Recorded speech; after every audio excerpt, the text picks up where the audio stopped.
दोस्तों आज हम लोग पढ़ेंगे वॉइस। वॉइस हमें बताता है कि किसी वाक्य में सब्जेक्ट कार्य कर रहा है या सब्जेक्ट के ऊपर कार्य हो रहा है, सब्जेक्ट की प्रधानता है कि ऑब्जेक्ट की प्रधानता है। वॉइस दो प्रकार के होते हैं, एक्टिव वॉइस और पैसिव वॉइस।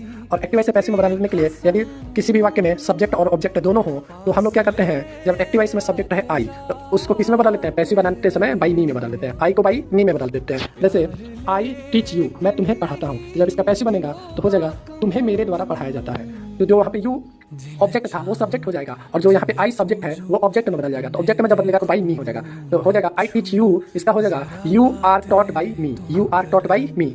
अब देखिए दूसरा है यू है, यू को नो चेंज होता है, यू का बाई यू ही हो जाता है। जैसे तुम मुझे पढ़ाते हो, तुम मुझे पढ़ाते हो, you taught you teach me, you teach me. ये एक्टिव वॉइस है, तुम मुझे पढ़ाते हो, यू टीच मी, लेकिन मुझे तुम्हारे द्वारा पढ़ाया जाता है तो इसका हो जाएगा I am taught by you, I am taught by you.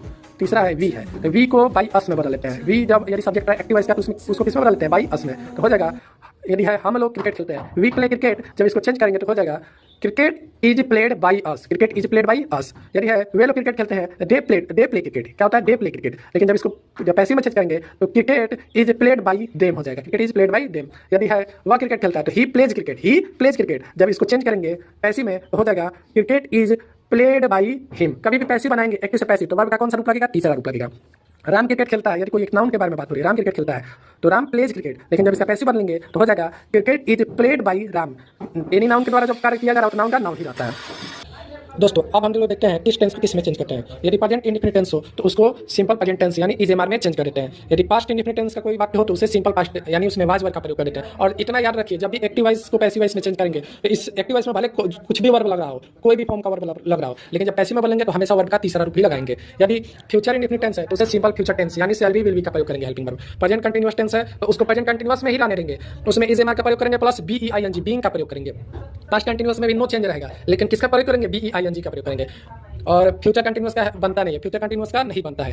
Present perfect tense को जब बनाएंगे तो किसमें बदल जाएगा, प्रेजेंट परफेक्ट में ही रहेगा, लेकिन इसमें क्या लग जाएगा, हैज बीन हैव बीन लग जाएगा। हैज हैव जो लगता है वो हैज बीन हैव बीन हो जाएगा। पास्ट परफेक्ट का हैड लगता है तो हैड बीन हो जाएगा, बीन जुड़ जाएगा, बी डबल एन। और फ्यूचर परफेक्ट को जब बदलेंगे तो शैल हैव बीन और विल हैव बीन का प्रयोग होने लगेगा। कुछ यहाँ पे मैंने एग्जांपल प्रेजेंट इंडेफिनिट के बताए हैं। प्रेजेंट इंडेफिनिट को बनाने के लिए लगता है subject plus verb plus object plus other verb. जब इसको चेंज करेंगे तो हो जाएगा सिंपल प्रेजेंट में हो जाएगा, तो सब्जेक्ट के बाद हेल्पिंग वर्ब भी लगने लगेगा, क्या लगेगा, इजेमार। और वर्ब का तीसरा रूप plus object plus other verb. जैसे मैं आम खाता हूं तो आई इट ए मैंगो, यहाँ पे हमारा सब्जेक्ट क्या है, आई है, और ऑब्जेक्ट क्या है, मैंगो है। तो ऑब्जेक्ट पहले हो जाएगा तो ए मैंगो, क्या हो जाएगा, ए मैंगो। और ए मैंगो के साथ क्या करेंगे, इज का प्रयोग करेंगे, क्योंकि प्रेजेंट इंडेफिनिट में तो होता नहीं है हेल्पिंग वर्ब का प्रयोग, लेकिन इसमें हेल्पिंग वर्ब का प्रयोग होगा। तो ए मैंगो इज और इट का थर्ड फॉर्म लगा देंगे, क्या हो जाएगा, eaten. A mango is eaten by me. और भी कुछ एग्जांपल्स हैं इसमें, देख लीजिए। I eat a mango, a mango is eaten by me. You read book, क्या हो जाएगा, a book is read by you. दोस्तों यदि आप मेरे चैनल पर नए हो तो इस चैनल को सब्सक्राइब करें, सपोर्ट करें, ताकि और भी आप लोगों के पास ये वीडियो में आप